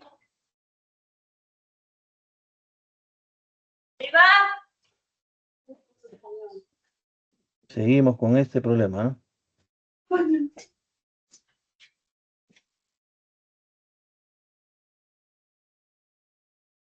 Ya, a ver, vamos a continuar el fenómeno de afloramiento, que es un fenómeno de ascenso de aguas profundas o aguas frías del centro y sur hacia la superficie, ¿no? Este es un proceso, digamos, debido mucho a la dirección, a los vientos. Entonces, ¿Riñones? este, tenemos este fenómeno de afloramiento que es el ascenso, pero estos movimientos internos que hay del agua fría es también por la acción de los vientos, ¿no? Pero este fenómeno es interesante porque este ascenso, que es aflorar, es como, digamos, llegar a la superficie, ¿no? Esa es la idea, ¿no? Desde el fondo sube el agua fría y traslada nutrientes, porque está trasladando, por ejemplo, arenas, minerales del suelo, del suelo marino, del zócalo o plataforma, y al levantarse y ascender, arrastra estos nutrientes y hace que en la superficie se acumule mayor condiciones de riqueza hidrobiológica, ¿no? Y por eso que el mar frío es más rico en variedad, en biodiversidad de riqueza de vida, ¿no? Aparte de que el fitoplancton que flota también es el inicio de la cadena alimenticia, pues, ¿no? Entonces eso también es un asunto que hay que considerar, ¿no? Entonces el afloramiento es el proceso por el cual aguas subsuperficiales, o sea, aguas un poco más profundas, frías y ricas en sales minerales, nitratos, fosfatos, silicatos que arrastra del suelo, del fondo marino, ascienden o ascienden a la superficie del mar, ¿no? Entonces el mar peruano se convierte en más riqueza todavía. El mar peruano, el fenómeno de afloramiento es producido por los vientos alisios. Vientos alisios son los vientos que vienen de la zona ecuatorial, ¿ya? Son los vientos de la zona ecuatorial que soplan de la zona ecuatorial hacia el sur, o sea, hacia nosotros. Y también se presenta este fenómeno en los bordes costeros, o sea, en los bordes litorales del Perú, ¿no? Este fenómeno de afloramiento es más notorio, por ejemplo, o tiene mayor presencia, pues, ¿no? En algunas zonas del territorio peruano, ¿no? O sea, por ejemplo, sectores, digamos, ¿no? En sectores del territorio, ¿no? Y eso hace, pues, que también estas zonas se vuelvan más ricas en pesca, por ejemplo, ¿no? En la pesca, que es importante, ¿no? Entonces, el fenómeno de afloramiento coadyuva, pues, ¿no? Ayuda mucho contribuye, digamos, bastante en hacer del mar Ya peruano está, una zona con más disculpe. riqueza, ¿no? ¿Alguien quiere preguntar algo? Bueno, no No, sé, ya no sé si se están preguntando o se mete el ruido del... no, de profesor, este- disculpe. Le Ah, saluda ya, Gary. Gary, sí, dime. Ya lo silencié, profesor, disculpe. Ay, muchas gracias, Gary, gracias, muchas gracias. Sí, porque se está metiendo el ruido de una señora. Bueno, tú sabes, cuando prende un micro se mete el ruido de las casas. Gracias, Gary. Entonces Entiendo, seguimos. profesor. Entonces, Discúlpeme a mí. no, no te preocupes, Gary, entiendo. Estas zonas de afloramiento, como estaba mencionando, son por sectores de la costa peruana, por ejemplo, en el norte frente a Paita, Pimentel, Salaberry, ¿no? En la zona de La Libertad, Guarmey y Supe, pues en la zona de Ancash, Pisco, en la zona de Ica y San Juan y Mollendo, ¿no? Entonces, este fenómeno de afloramiento es por acción de los vientos alisios fríos, no, los vientos alisios, perdón, que vienen de la zona ecuatorial, y estos empujan el agua, pues, un poco más adentro y hace de que se generen espacios para que el agua fría ascienda, ¿no? De las profundidades. Bien, estas principales zonas, como hemos visto, ¿no? Ahora tenemos que hablar de los glaciares. Los glaciares en el Perú, ¿no? Sabemos que los glaciares son agua congelada, pero agua dulce, ¿no? Hemos dicho que el glaciar es una de las fuentes de concentración más, mayor porcentaje en relación a las aguas dulces. Entonces, las aguas dulces se encuentran en un 69% bajo la forma de glaciar, ¿no? O si no, en los polos también es hielo, también es agua dulce. Entonces, los glaciares, en el caso de Perú, que son masas de hielo, pues que ahora las podemos ubicar en las zonas de los Andes, pero a partir de los 5.000 metros de altitud. A partir de los 5.000 metros de altitud encontramos glaciares, ¿no? Debajo de estos 5.000, por ejemplo, 4.000, 4.500 o más abajo, ya no encontramos glaciares, pero hemos dicho de que la Tierra, como es dinámica, encontramos evidencias que los glaciares hace 30.000, 40.000 años han estado a niveles más bajos que 5.000, ¿no? Estaban en 3.500, 4.000. Y eso sabemos porque han erosionado, dejado estos valles en forma de U, etcétera, ¿no? El espesor promedio de la capa de hielo es entre 14 y 22 metros. Los glaciares representan un almacenamiento pues, importante de agua dulce y que también su deshielo va generando lagunas glaciares o también el deshielo hace que el agua que se deshiela contribuya a formar pues la cabecera o cuenca o naciente de ríos, ¿no?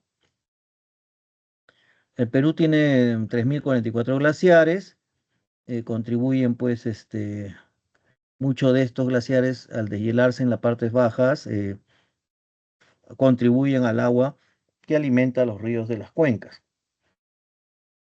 Hay las cordilleras que tienen mayor cantidad de glaciares, por ejemplo, que llegan a alcanzar un 75% del volumen de hielo que se ha almacenado en los Andes peruanos, son la Cordillera Blanca, ¿no? Que representa un 43% de la presencia de glaciares, la Cordillera Vilcanota en Cusco, 24%, y la de Ampato en Arequipa, zona 8%, ¿no? Entonces, ahí vemos un mapa donde tenemos la ubicación de algunos glaciares y podemos identificar pues que actualmente también todos estos glaciares que tenemos se encuentran afectados por el proceso de calentamiento global, ¿no? Recordemos que estamos en una época de calentamiento global y por eso que se considera que muchos glaciares del Perú se están deshielando, pues no es evidente, pues no en las fotos todo se nota, y se considera que, por ejemplo, en los últimos 50 años, 54 años, el Perú ha venido perdiendo ya, o viene perdiendo el 57% de la cobertura de glaciares que tenía. Es decir, más de la mitad de los glaciares se están deshielando, y de esa manera no solo se deshiela y cambia el paisaje, ¿no? Sino que también eh, que representa, pues, que también se está reduciendo una de las principales reservas de agua dulce, ¿no? Que teníamos para el futuro, ¿no? Bueno, pero ya sabemos que la Tierra se calienta y se enfría sola también, ¿no? Sin necesidad del hombre, ¿no? Porque la especie humana tendrá pues unos 100.000 años, máximo 30.000, 50.000, que es lo que estamos hablando de nosotros, Homo sapiens sapiens o Cromañón, y que somos lo que más hemos alterado pues al medio ambiente. Pero aún así la Tierra sabemos de que ha sufrido varias glaciaciones, o sea, enfriamientos y después periodos interglaciares, o sea, de calentamiento, y eso ha sido de forma natural, ¿no? No ha sido solamente, no había ni especie humana en esos tiempos, ¿no? Entonces, bueno, pero sí es cierto que el hombre actualmente también, con las actividades industriales, está echando más dióxido de carbono en la atmósfera y eso también está acelerando un poco el calentamiento, ¿no? Bien, ahora viene el concepto de manejo de cuencas. Manejo de cuencas es un concepto que ya corresponde al Estado peruano.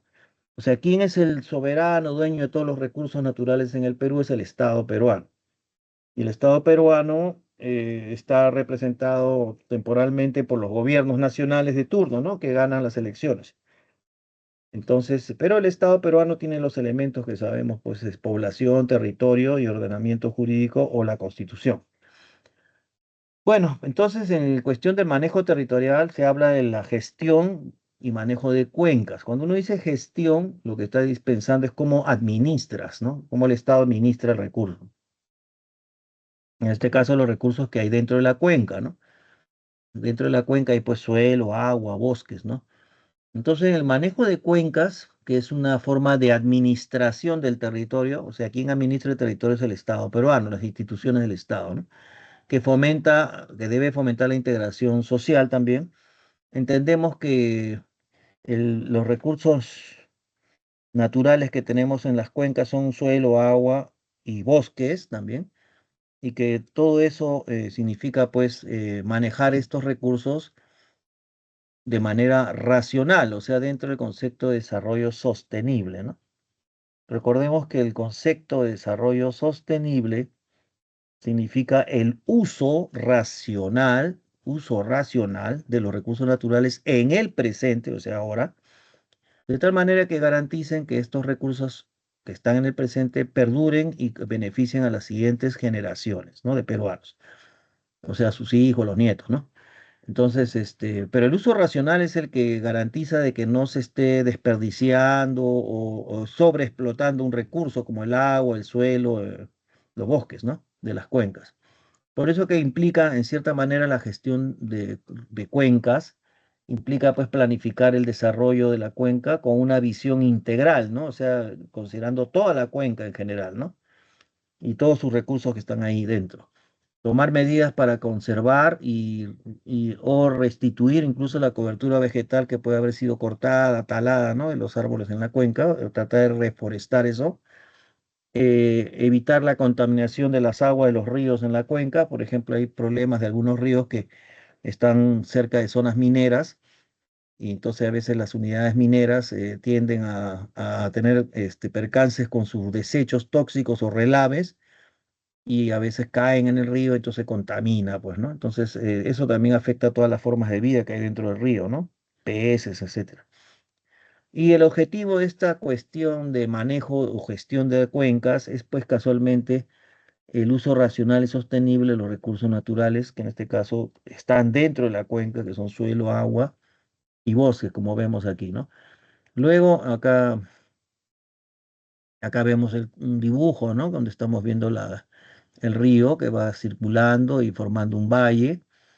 Y todo esto es una zona de cuenca porque alimenta al río, ¿no? Entonces ahí vemos que hay plantas, hay suelos naturales, hay agua y todo eso, ¿no?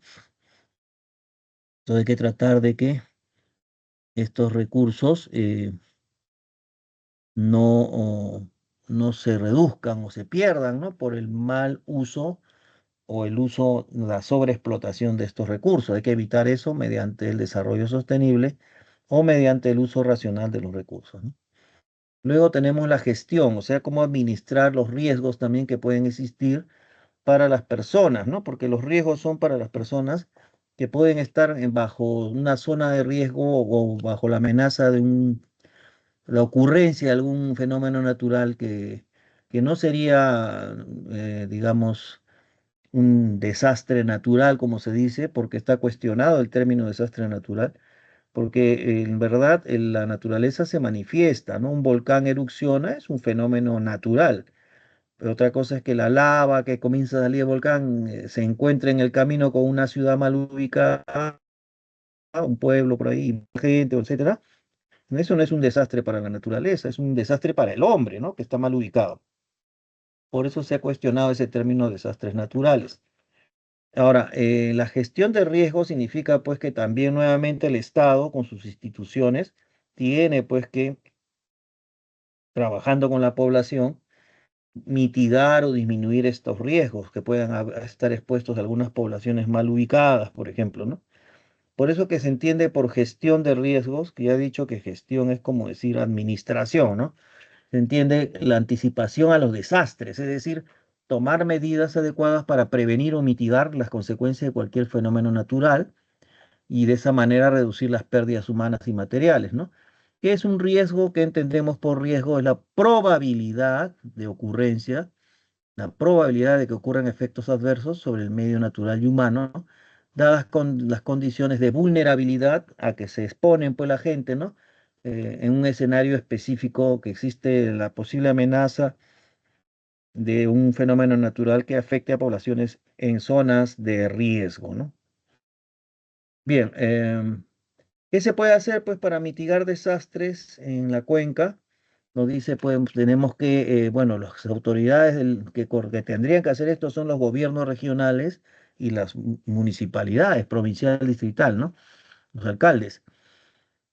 Em, Ellos tienen que gestionar, pues, para generar un ordenamiento territorial, decir qué zonas son habitables y qué no, definir qué zonas no son habitables, reubicar las viviendas que estén mal ubicadas en zonas de riesgo y también contribuir a estabilizar las laderas con alguna sobreinfraestructura, construcción de presas y limpieza y descolmatación de los ríos para que no se generen inundaciones, ¿no? Y afecten a las poblaciones o zonas agrícolas, etcétera. Todo esto, como ven ustedes, es una gestión o administración del territorio y sus recursos, que están en manos completamente del Estado peruano. Ahí tenemos las claves, por favor copien las claves porque tenemos que hacer cívica, que es un poco largo, y después, si hay tiempo, se resuelve, ¿no? Pero pues, yo preferiría desarrollar el tema de cívica para garantizar que hemos hecho todas las clases completas. Copien la primera pregunta, respuesta es C de casa, la número 2 es E de esperanza, la número 3 es B de botella, y la número 4 también es B de botella. Entonces vuelvo a repetir 1C, 2E, 3B de botella, 4B de botella. Por favor, copien. Ya me avisan si ya lo copiaron para poder empezar a hacer la parte cívica.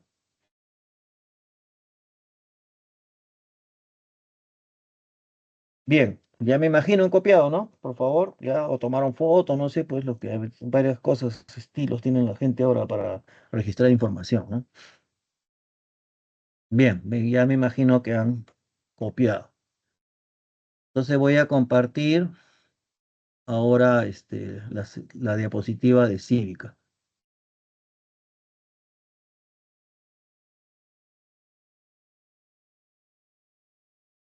Bien, entonces,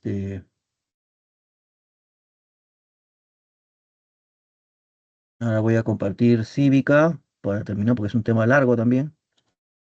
¿Pueden ver la diapositiva? Me imagino que sí, ¿no? De cívica la voy a ampliar y me dicen si pueden ver que también se puede mover, ¿no? Que estoy moviendo. ¿Pueden ver, por favor? Y me dice, Sí, ¿sí? profesor, sí se ve. Ya. Bien, vamos a hablar de un problema que es bastante actual en el Perú, que son los problemas de convivencia y democrática, la cultura de paz y sobre todo los problemas de convivencia que tenemos: discriminación, corrupción, delincuencia, ¿no? Que creo que todos los días nos enteramos de que hay ese problema, ¿no? Con las noticias. Ante todo, la convivencia democrática sustentada en una cultura de paz, ¿no? Dice, ¿no? Bueno, sabemos pues que nosotros los seres humanos somos seres sociales, pues, ¿no? Es decir, nuestra propia naturaleza es vivir en sociedad y así nuestra especie ha salido adelante, pues, ¿no? Por medio de la cooperación, la solidaridad, o sea, el trabajo colectivo, el apoyarnos solidariamente o tener compasión del semejante que está caído, enfermo, ¿no? Desde la época primitiva ha sido así. Por eso que hay evidencias de hombres de Neandertal que estaban mancos, ¿no? Y que no han muerto, no han muerto en el momento que perdieron el brazo, sino se ve que el tejido óseo se ha regenerado un poco porque quiere decir que ha sobrevivido y que ha sido asistido por sus parientes o colaboradores o amigos, ¿no? Del grupo, ¿no? Que lo han apoyado. Eso es ser solidario y ser compasivo, ¿no? Bueno, entonces, en este sentido, la democracia, pues, se entiende como un sistema político y una forma de organizar el Estado y una forma de convivencia social entre los humanos, ¿no? O sea, vivir en sociedad significa, pues, aprender a vivir con el que piensa distinto, o sea, con las diferencias de cultura, de forma de pensar de la gente que vive en otros países, de una región diferente de las regiones de un país, como el caso del Perú, costa, sierra, selva, ¿no?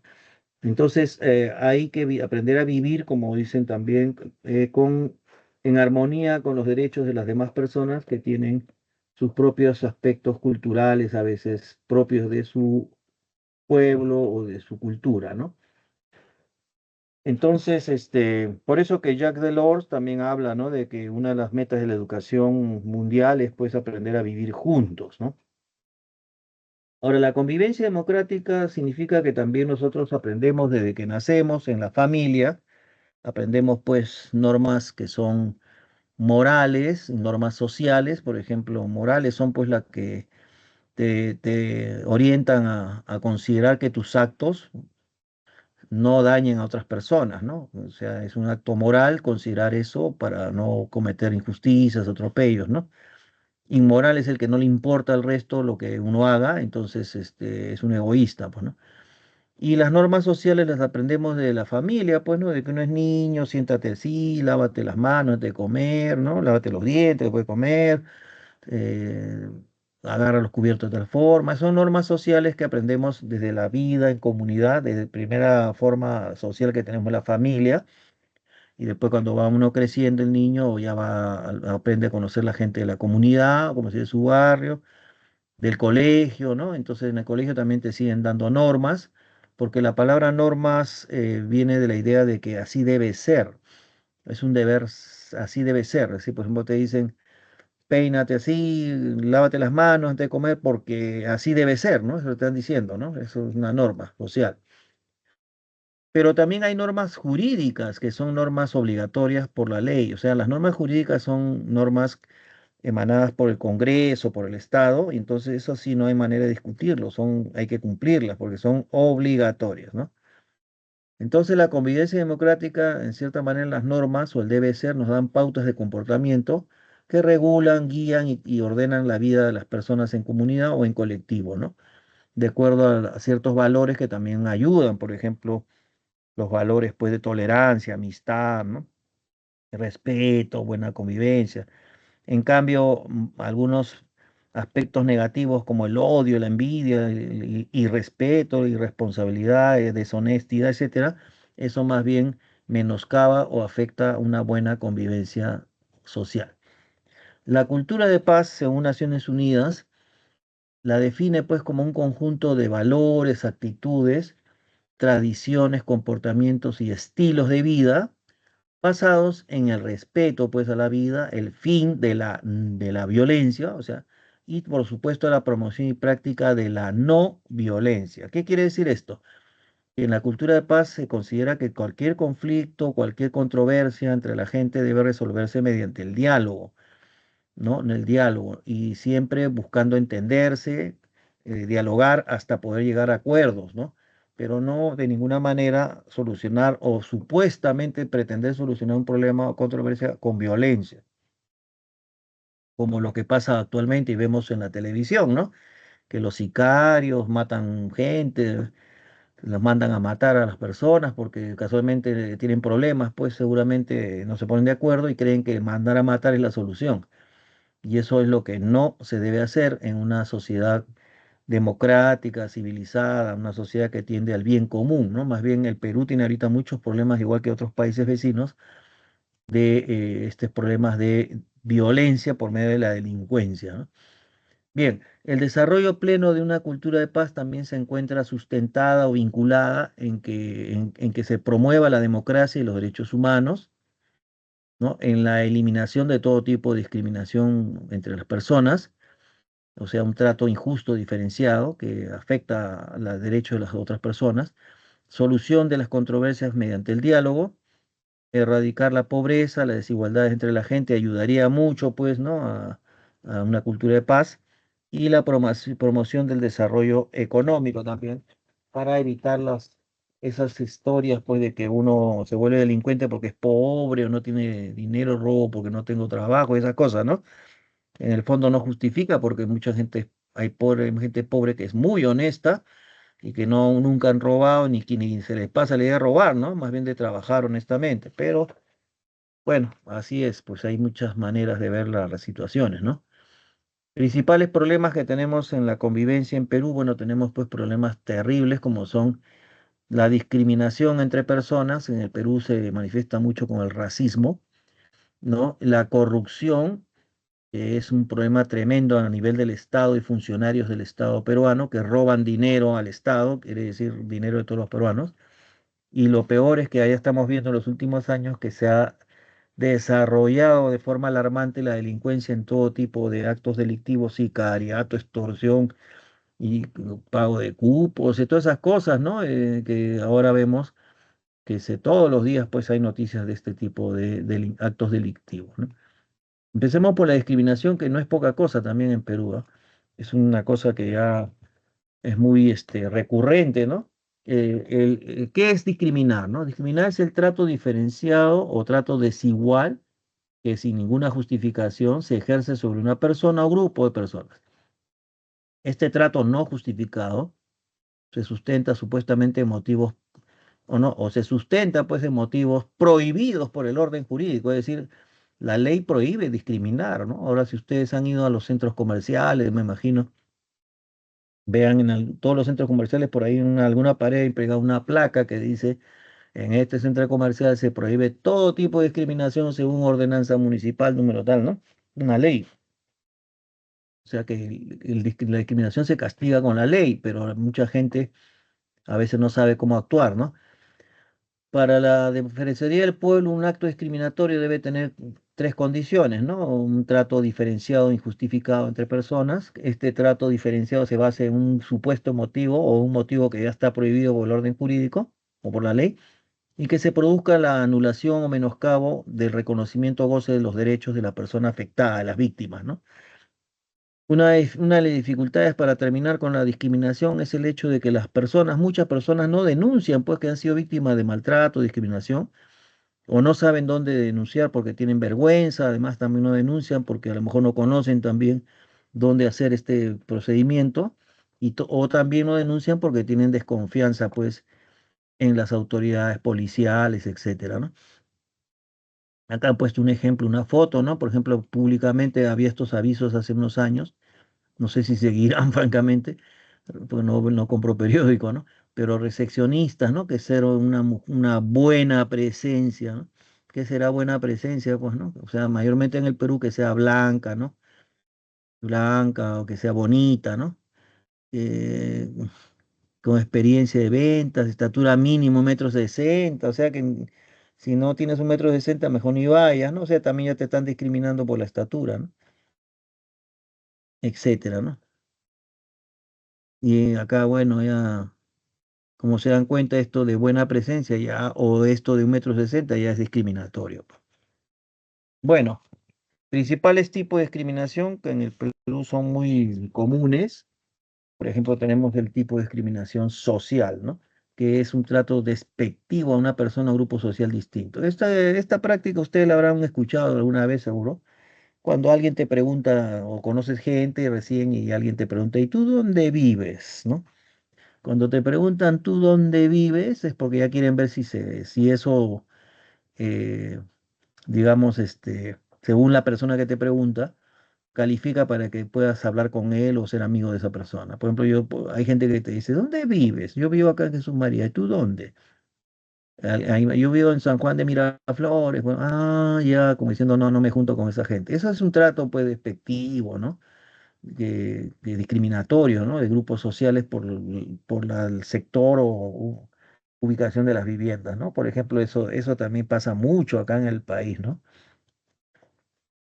Ese tipo de situaciones, ¿no? También hay discriminación étnica, que viene a decir de desvalorar, desconocer, ridiculizar, ¿no? La cultura de otro grupo social determinado, o desvalorizar. Por ejemplo, en el Perú mucho se ve, ¿no? Antes se veía más, no sé si ahora también, me parece también, que hay gente, por ejemplo, en la costa, en Lima, ¿no? Lima, ¿para qué viene esta gente de la sierra o de esta gente de la selva?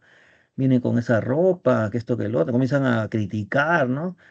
Y entonces, rechazan, pues, ¿no? A la cultura. Oye, mira, hablan quechua, ¿qué estará hablando este salvaje? Empiezan a desvalorizar, pues, en vez de reconocer que todo el Perú tiene región, costas y reserva, que todos los peruanos que viven en estas regiones son peruanos, ¿no? Y todos tenemos los mismos derechos, etcétera, etcétera. Sin embargo, hay gente que le gusta, pues, hacer estas discriminaciones, ¿no? Que son bastante vergonzosas y bastante ofensivas, ¿no? También puede ocurrir discriminación laboral cuando, por ejemplo, en tu trabajo el jefe o la jefa, no sé, se cree superior y trata mal a sus subordinados, ¿no? Dando a entender, pues, que ella es superior y ustedes son inferiores, ¿no? Eso también es una discriminación por cuestiones de autoridad o cargos laborales, ¿no? Parece mentira, pero incluso hay discriminación religiosa, ¿no? Que consiste en que grupos o personas que tienen creencias distintas se desprecian, se atacan, ¿no? Es curioso, por ejemplo, creo que muchos de ustedes a lo mejor han escuchado o visto, por ejemplo, ustedes saben que el mensaje de Cristo, por si no, cristianos, ¿no? Por ejemplo, yo soy creyente, por ejemplo, ¿no? Pero yo viendo la discriminación, muchos supuestamente grupos de cristianos, entre ellos evangélicos y católicos, se insultan, ¿no? Por ejemplo, los evangélicos, cuando ven a algunos que son de grupos católicos, dicen, ahí están esos del mundo, no te juntes con esa gente del mundo. ¿Qué significa eso? Pues significa decir discriminar, ¿no? Y supuestamente Cristo no vino a diferenciar a nadie, ¿no? Pero ellos dicen que son cristianos y están discriminando. Y los católicos no se quedan atrás. Los católicos también dicen, no, que a estos evangélicos les gusta la plata, el pastor cobra diezmos y saca la plata y vive de los onzos y comienzan a hablar, ¿no? Entonces, todo eso en el fondo es un ataque. Pero lo más curioso es que los dos supuestamente son seguidores de la enseñanza de Cristo, cuando Cristo nunca vino a discriminar a nadie Y Cristo vino a traer un mensaje de amor, de paz, de perdón, ¿no? Para vivir mejor como hermanos. Pero bueno, ya hasta en eso hay discriminación. Discriminación ideológica también se da entre personas que tienen una creencia ideológica política diferente. Eso también se ve mucho, ¿no? Por ejemplo, los sectores comunistas o de izquierda se insultan a los de derecha, a los liberales, capitalistas, liberales, ¿no? O los apristas, que son también un sector ideológico político, ataca a los comunistas, ¿no? Y así. Entre ellos se insultan, se atacan, se denuncian y da a entender que no se entienden, pues, ¿no? O sea, por motivos de discriminar, porque muchos de ellos se creen más inteligentes que los otros y así, ¿no? También hay discriminación por nacionalidad, que se ve también a nivel mundial y en el Perú también, que se da contra personas que no son originarios del lugar donde residen. Esta discriminación por nacionalidad, pues, más o menos es la que vemos con los venezolanos, mayoría que han venido venezolanos, como 1 millón han llegado, creo. Bueno, no todos son buenos venezolanos, ¿no? Pues hay buenos también, pero la gente ve más lo malo, pues, ¿no? Y lamentablemente, pues genera mala imagen, a veces que se generaliza, ¿no? Pero también se ven casos en que ya no quieren ni saber qué hacen, solamente dicen, es venezolano, este veneco, que se vaya de acá, que te regrese a tu país. O sea, y hay un rechazo, que también se le llama xenofobia con X, ¿no? Xenófobo con X, xenófobo es rechazo al extranjero, rechazo o miedo pues al extranjero, al migrante extranjero, ¿no? También hay discriminación por discapacidad. Por ejemplo, en el caso de personas que son invidentes o son ciegos, ¿no? Invidente es ciego, ¿no? Que no puede ver, entonces camina en la calle, ¿no? Con sus lentes, un palito, un bastón, y la gente se hace a un lado, pues, ¿no? O quiere cruzar la pista y no es fácil que encuentre una persona que lo ayude, ¿no? A veces, ¿no? Porque lo están discriminando, ¿no? O si no, las personas en silla de ruedas que recién están poniendo en las veredas, se están poniendo en los lugares públicos unas rampas, ¿no? Para que puedan empujar las sillas de ruedas y subir, ¿no? Antes no había ni eso, pues era una forma de discriminar también. O también a veces se discrimina, pues, personas que tienen síndrome de Down, ¿no? Como le llaman mongolitos, mongoles, ¿no? La rechaza la gente, o los autistas, los Asperger, etcétera, ¿no? Entonces, esta forma de rechazo y discriminación daña, pues, la convivencia social, ¿no? Y la orientación sexual también, o de género, también se ha incluido en estas formas, porque también es cierto, hay gente que tiene su opción, estilos de vida, ¿no? Pero también son motivo de rechazo, ¿no? Por ejemplo, alguna persona que es homosexual, o que es gay, o que es lesbiana, ¿no? Sienten que son rechazados o no son tratados con igualdad ante la ley, ¿no? Incluso son atacados, ¿no? Hay casos de gente que asesina a homosexuales en la calle, ¿no? Eso es una forma intolerante y violenta, pues, de discriminar, ¿no?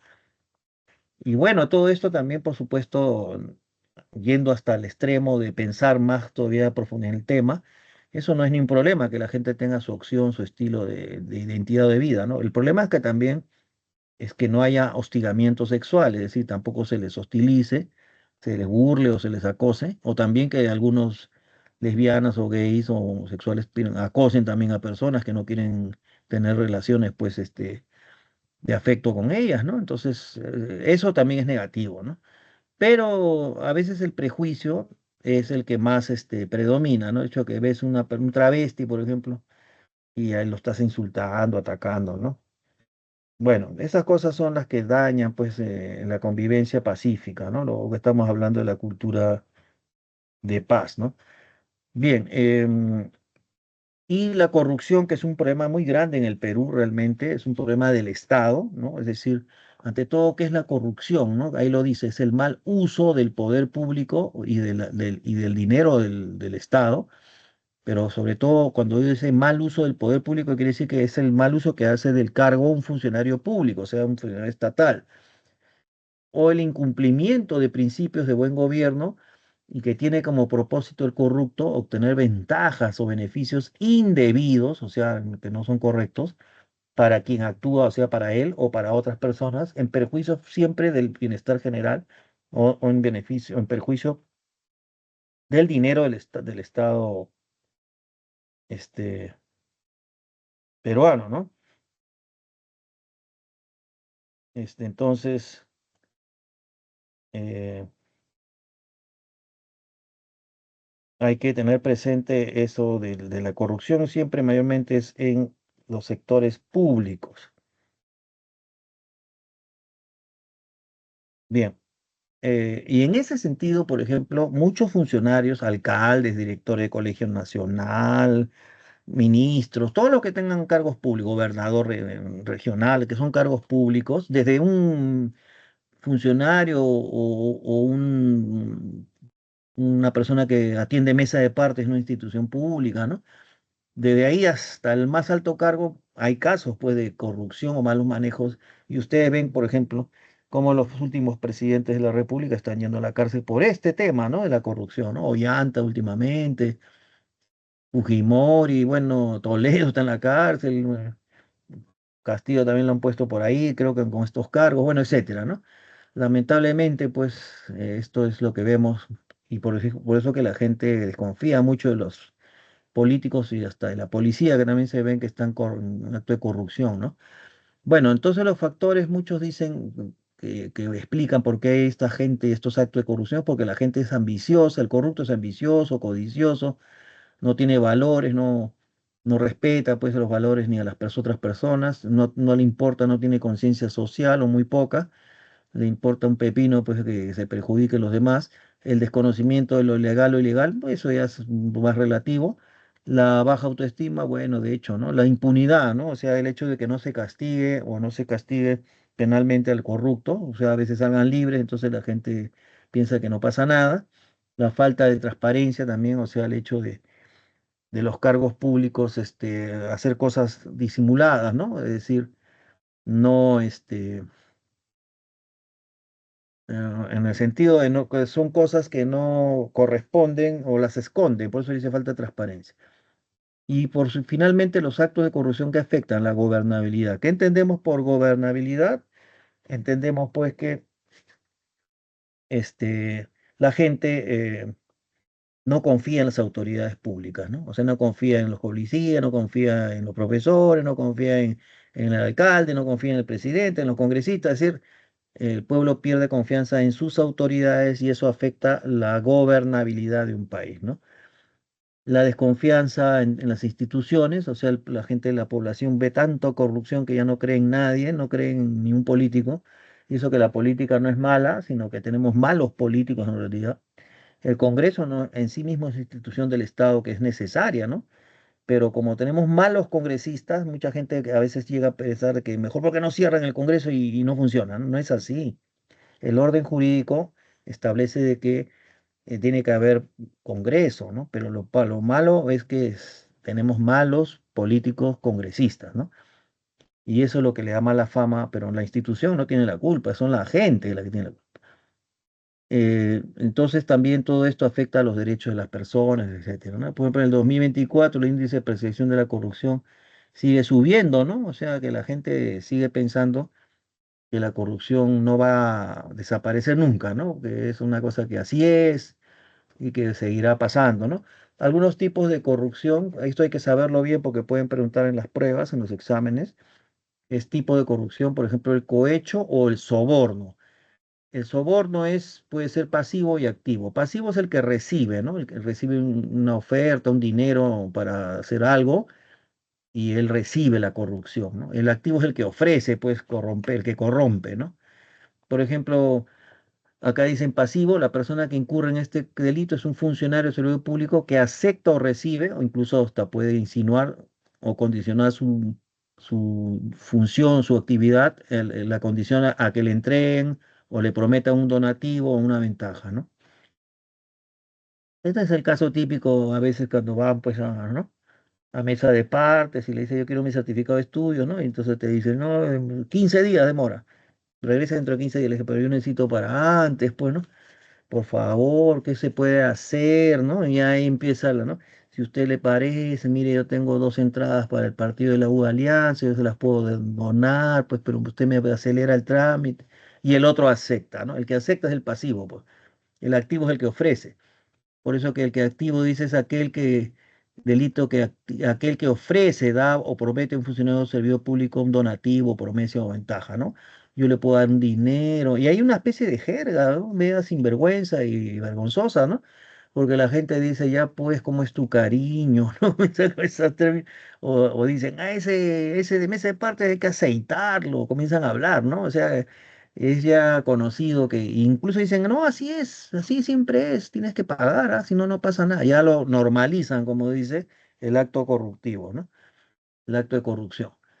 También existe la figura del peculado, que ese es cuando el funcionario o servidor público se apropia o utiliza en cualquier forma para sí, para su ventaja o para la ventaja de él otro que él conoce, qué cosa se apropia o usa mal, el dinero o bienes que se le hayan encargado por razón de su cargo, por ejemplo, ¿no?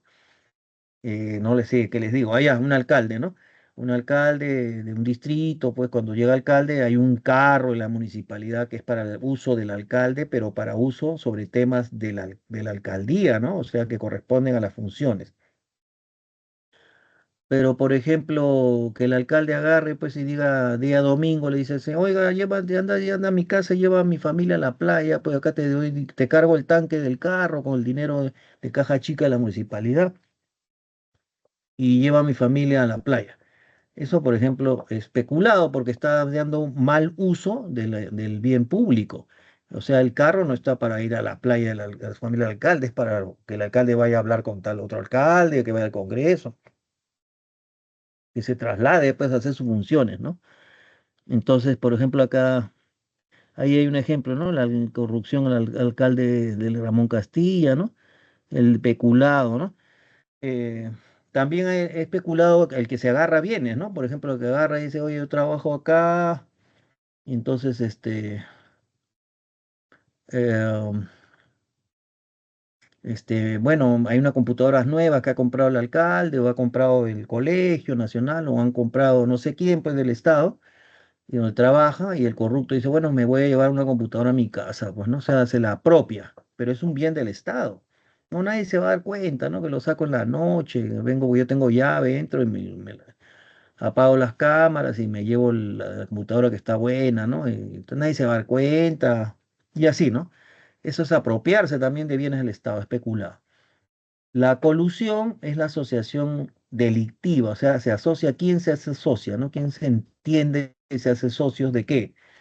Los servidores públicos se hacen socios con contratistas, proveedores, arrendadores, con el propósito de obtener recursos, beneficios ilegales, ¿no? Perjudicando al Estado o la entidad o organismo del Estado a través de concursos amañados, o sea, concursos fraudulentos, traferos, ¿no? Como dicen, ¿no? O sin realizar estos concursos, adjudican directamente. Por ejemplo, no sé, a lo mejor alguien dice, necesitamos un concesionario para una cafetería del ministerio, ¿no? Entonces, hagan licitación pública. Licitación pública significa de que sale en el periódico que se necesita un concesionario para el ministerio tal. Pero eso sale, pero como una especie mascarada, ¿no? Una cosa como diciendo estoy cumpliendo con la ley. Pero por lo bajo, capaz el ministro o el administrador del ministerio dice, oye, ¿sabe qué? A su amigo que trabaja en estos temas, le dice, ya, preséntate nomás que ya tú ya te hacemos ganar, ¿no? O sea, pero me das una parte, pues, ¿no? Del dinero y así.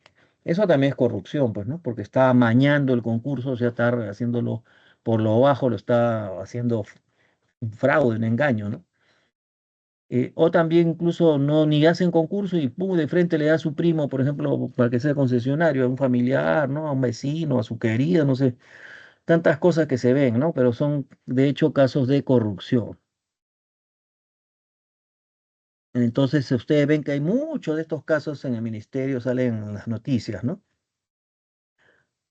Después otra forma es el tráfico de influencias. Esto también es muy común, ¿no? Es aquella persona que invocando o teniendo influencias reales, o sea, conoce a algún funcionario público, o incluso teniendo influencias simuladas, o sea, que ni siquiera es, sino la miente, pero él dice, conoce a una persona que él puede influenciar a otra persona que necesita un trámite, supuestamente, y él se ofrece, pero recibe dinero o hace dar o prometer para sí o para un tercero un donativo, promesa o cualquier otra ventaja o beneficio con el ofrecimiento de interceder, ¿no? Ante un funcionario o servidor público que él dice que conoce y que está conociendo o que haya conocido, ¿no? Por ejemplo, un caso judicial o administrativo. Eso pasa mucho, pues, cuando dicen acá, hay un ejemplo, ex asesor de la Fiscalía, ¿no? Que investigación sobre tráfico de influencia y corrupción. Por ejemplo, el típico de que si hay hay un juicio, ¿no? Hay un juez tiene secretarios, ¿no? Entonces alguien dice, por ejemplo, oye, tengo un caso de desalojo, me está en el juzgado. ¿Qué juzgado? Le digo, ¿no? En el número 40. Ah, el secretario es mi pata, ¿no? Es mi vecino, y entonces yo, mira, si quieres yo le hablo a mi pata para que mueva tu expediente, pero ya sabes cómo es, pues me tienes que dar algo para yo ofrecerle a él, y ahí ya está, ya. O sea, ya está ofreciendo interceder con un funcionario, pero bajo la ganancia y corrupta, ¿no? Y capaz le da, ¿no? Al secretario, que es otro corrupto, pues, ¿no? Entonces, este tipo de tráfico de influencias es muy común, ¿no? Muy común acá en el Perú, ¿no? O sea, siempre hay gente que dice yo conozco a tal, ¿no? Incluso hasta ofrecen para ingresar a San Marcos, también hay gente que dice, yo conozco ahí a alguien, tú págame 10.000 soles, yo te voy a ingresar a medicina. Habrán escuchado que hay esas historias, ¿no? Pero por supuesto son gente estafadora, pues, ¿no? Entonces, esas cosas son tráfico de influencias reales o simuladas, ¿no? También alguien puede hasta decir que conoce gente para sacar dinero, o capaz conoce y de verdad le dan, ¿no? Como puede ser el caso muy común, ese es en el sistema jurídico penal, ¿no? En el sistema judicial. Siempre hay esas historias que han sobornado al juez o al secretario, pero el juez nunca recibe, pues el que recibe es un intermediario, ¿no? Y así porque hay tráfico de influencias. Y supuestamente se resuelven las cosas a favor del corruptor, ¿no? El que paga, pues, ¿no? También hay malversación de fondos, que significa mal uso del dinero del Estado. ¿Y cómo sabemos que hay mal uso del dinero del Estado, no? Porque primero, cuando en el Estado se da dinero a un funcionario público para que haga algo, lo tiene que hacer de acuerdo a un expediente técnico en el cual se da dinero para arreglar baños, por ejemplo, en un colegio, ¿no? Un director de colegio le dan eso, ¿no? Dinero para arreglar baños.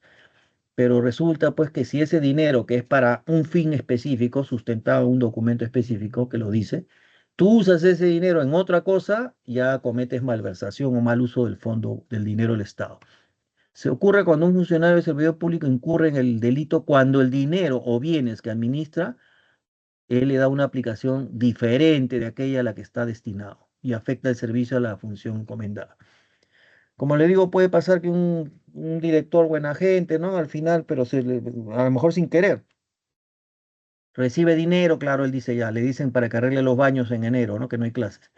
Ya le dan dinero y él está ahí, en eso a los 2 días hay un terremoto y se cae la pared del colegio. Entonces él dice, oh, se ha caído la pared, pero eso es peligroso, pueden entrarse en la noche a robar, la pared se ha caído, lo voy a arreglar, pero ¿con qué dinero? Ah, ya, me dieron plata para los baños, pero acá voy a gastar pues urgente porque es para el colegio también, ¿no?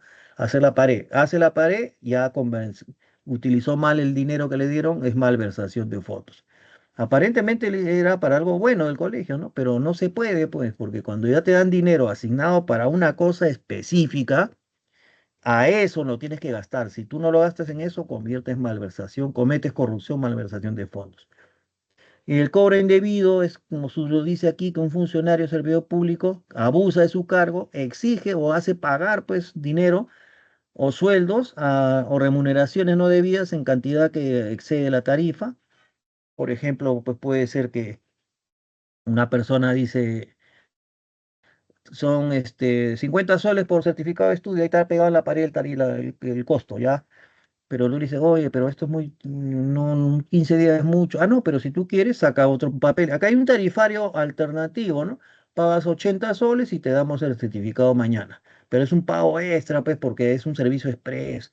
Eso ya es cobro indebido, pues, porque está alterando y cobrando por lo bajo, con un supuestamente un tarifario que no debe existir alternativo o paralelo, ¿no? Al que es correcto, pero él ya hizo eso y es un cobro indebido, ¿no? Incluso hasta los sueldos, pues se puede caer aquí eso, los congresistas mochasueldos, eso que tienen asesores, le dicen, ya tú cobras 6.000, me da 2.000 a mía y 4.000 para ti. Eso también es un cobro indebido que está haciendo el funcionario público, ¿no? Acá también hay un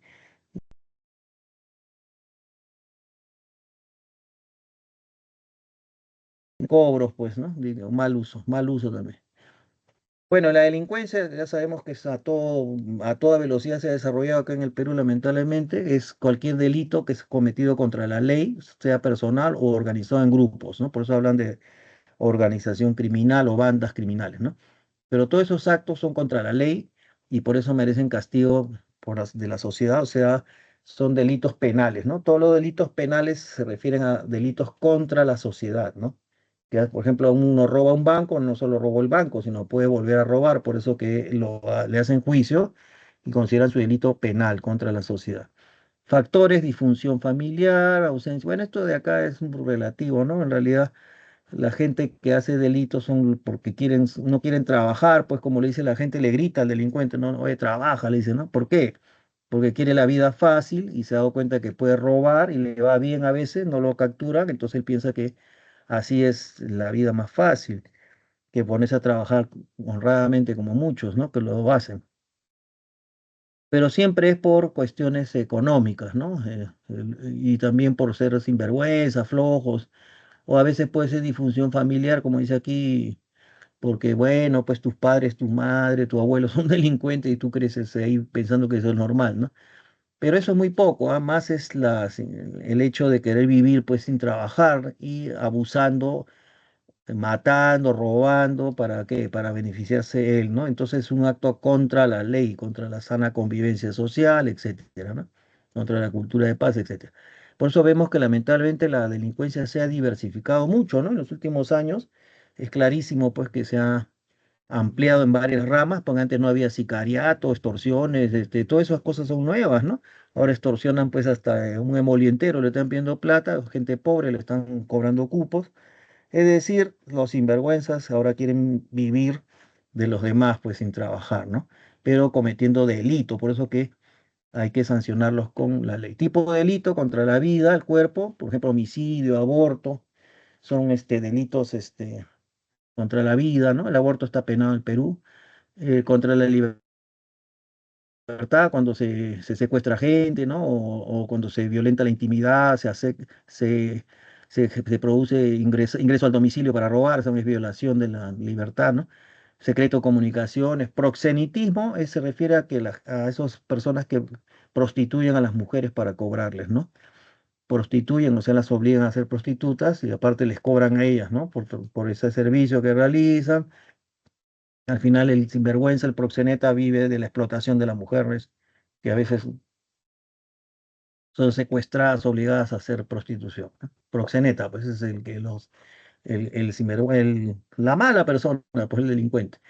Contra la dignidad humana, por ejemplo, la venta, negocio, trata de personas, a veces hay gente que secuestra, roba bebés y después los vende, ¿no? Eso también. Contra los derechos intelectuales, estos son que los que piratean, pues los libros, o sí, los que piratean, como se dice, y venden estos libros sin pagar impuestos, pues son piratas, pues, ¿no? Pero están robando la propiedad del derecho intelectual del autor, ¿no? Delitos tributarios, estos son los que hacen contrabando, introducen mercaderías sin pagar impuestos, ¿no?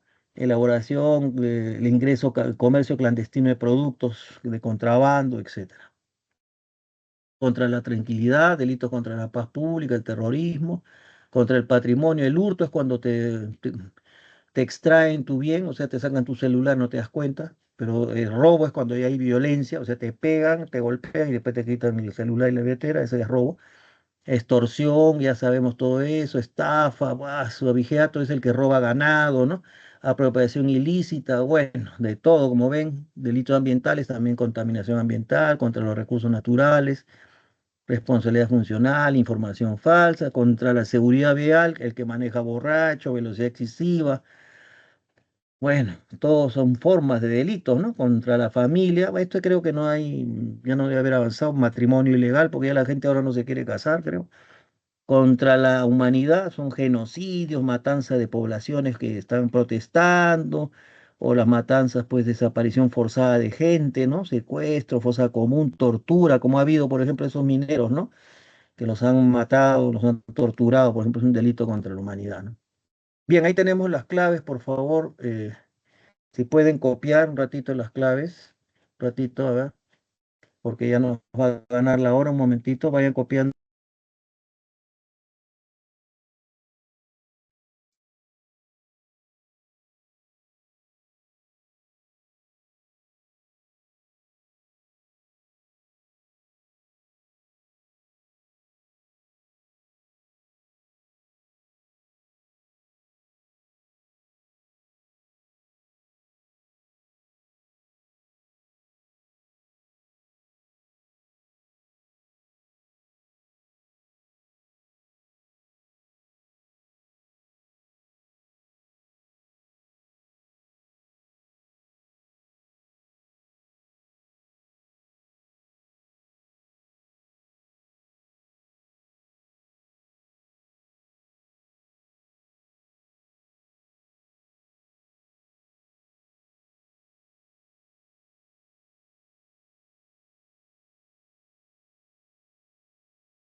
¿Hay alguna pregunta? ¿Alguien quiere preguntar? Puede prender el micro. Que nos quedan ya 2 minutos casi. Si alguien quiere hacer una vía, no vamos a poder resolverlos, pero pueden preguntar si hay algún tema, algún concepto por ahí.